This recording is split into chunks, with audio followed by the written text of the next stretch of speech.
Since my last video on the disastrous outcome of the German election, linked in the description below, I decided that it was perhaps useful to elaborate a bit more on what the dynamics at play might be here, apart from mostly just addressing the behavior output. I basically only see two possibilities, and both might be true simultaneously. They are the following. Possibility 1. When a society gets too safe over time, the left brain might get lazy due to the reduced threat level, and the right brain then unfolds more and more as far as the waning left brain will allow it.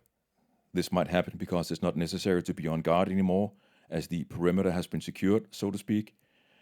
So when a new left brain threat then emerges on the doorstep, the now fat and lazy domestic left brain suddenly has difficulty stepping back into its former role due to lack of frequent muscle flexing.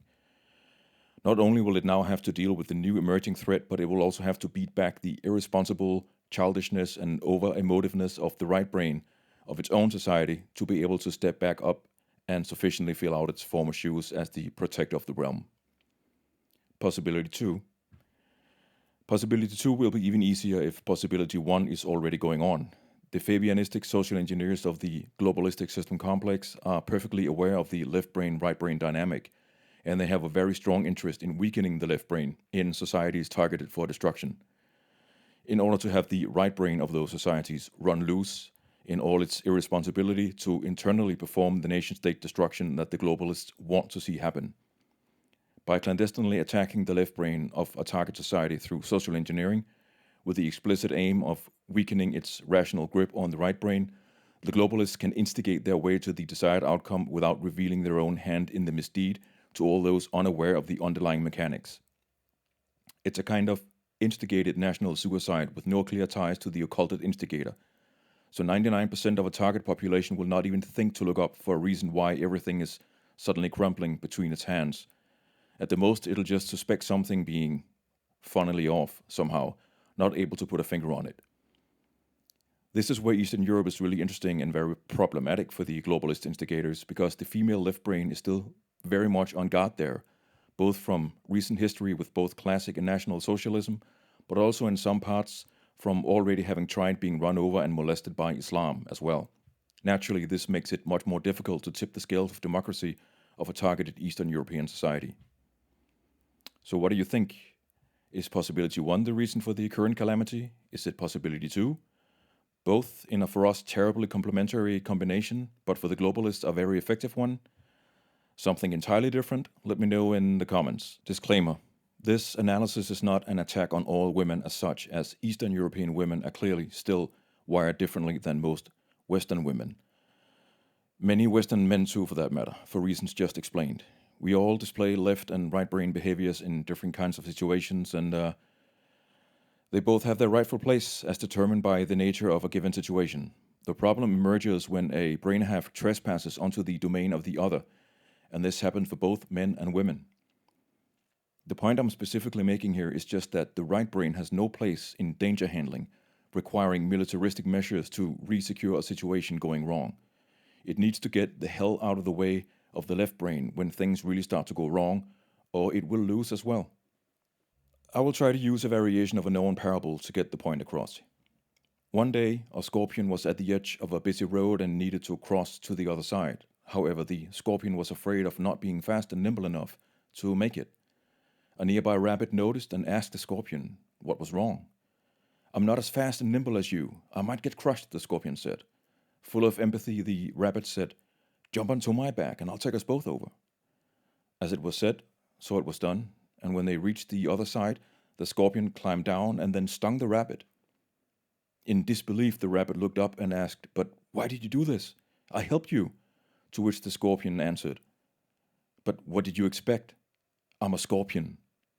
Morale: if the rabbit had been operating by its left brain, it would have survived.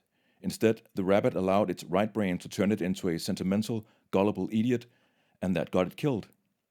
What I repeatedly see, in particular in people of leftist persuasion, is suicide projection coupled with suicide empathy.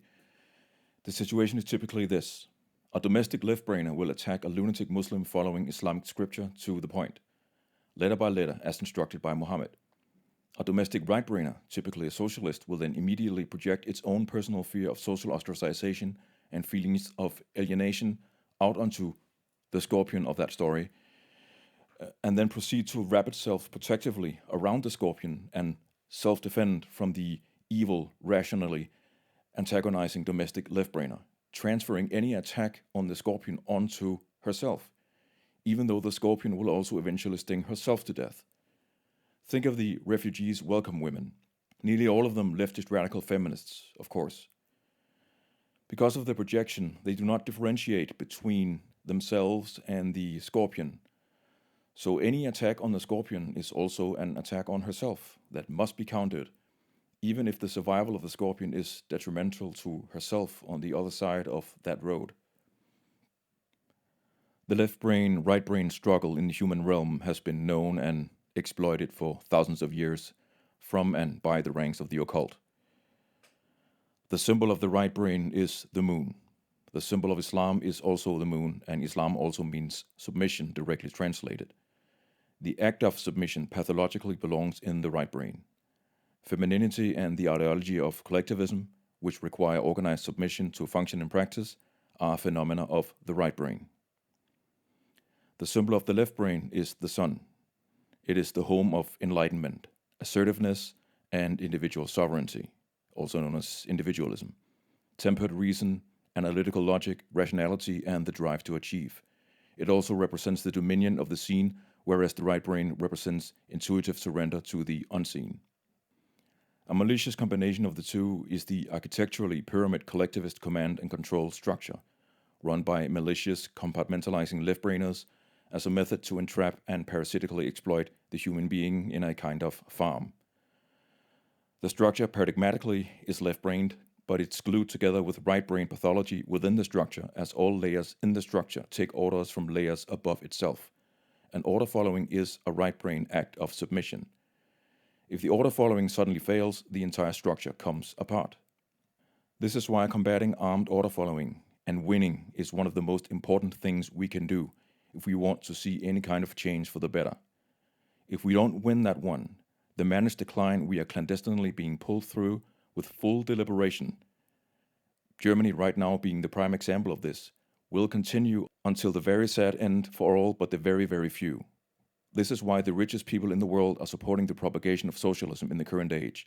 They need the entropy caused by socialism's paradigmatic inadequacy from the ashes of what used to be a global technocracy with extreme micromanagement of the human being under constant surveillance will rise instead with order followers replaced by armed algorithmically driven bots, both physical automatons offline and virtual sentinels online. You will know no privacy and have no sovereignty. All freedom gone. Let's not make that happen.